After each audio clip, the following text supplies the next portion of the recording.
Parliament ఎన్నికల ముందు బీజేపీకి షాక్ తగిలింది. బీజేపీకి ముఖేష్ గౌడ్ విక్రమ్ గౌడ్ కుమారుడు రాజీనామా చేశారు. బీజేపీ రాష్ట్ర అధ్యక్షుడు కిషన్ రెడ్డికి లేఖ రాశారు. గత కొంతకాలం నుంచి పార్టీ తీరుపై విక్రమ్ గౌడ్ అసంతృప్తితో ఉన్నారు. అసెంబ్లీ ఎన్నికల్లో గోషామహల్ బీజేపీ సీటు ఆశించి భంగపడ్డారు. పార్టీలో కొత్త వారిని అంటరాని వారిగా చూస్తున్నారంటూ ఆవేదన వ్యక్తం చేశారు. పార్టీ కోసం ఏమీ ఆశించకుండా పనిచేసినా కూడా గుర్తింపు ఇవ్వట్లేదంటూ ఆరోపణలు చేశారు.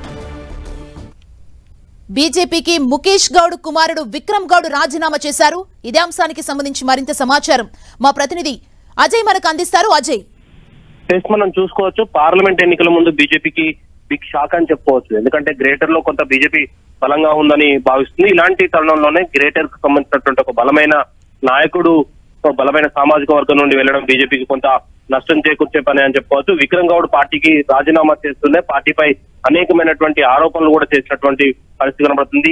పార్టీ కోసం చిత్తశుద్ధితో పనిచేసినప్పటికీ కూడా పార్టీ ఎలాంటి పదవులు కూడా ఇవ్వట్లేదు, సరైన గుర్తింపు ఇవ్వట్లేదు అంటూ కూడా ఆయన కిషన్ రెడ్డికి రాసినటువంటి లేఖలో చెప్పినటువంటి పరిస్థితి మనం చూసుకోవచ్చు. అయితే గోషామహల్ టికెట్ ను ఆశించి భంగపడినప్పుడు కూడా కనీసం తనను ఎవరు సంప్రదించలేదని, అసెంబ్లీ ఎన్నికల సమయంలోనూ ఎవరు తనతో మాట్లాడేందుకు కూడా ప్రయత్నించలేదని, ఆ తర్వాత ఇప్పుడు పార్లమెంట్ ఎన్నికల ముందు పార్టీ తీరు కూడా అదే విధంగా ఉందని, ఎవరైతే పార్టీలో ప్రజాబలం లేని వారికి పెద్దపీట వేస్తూ ప్రజల్లో ఎన్నికల్లో పోటీ చేద్దామని అనుకునే వారికి మాత్రం పట్టించుకోకుండా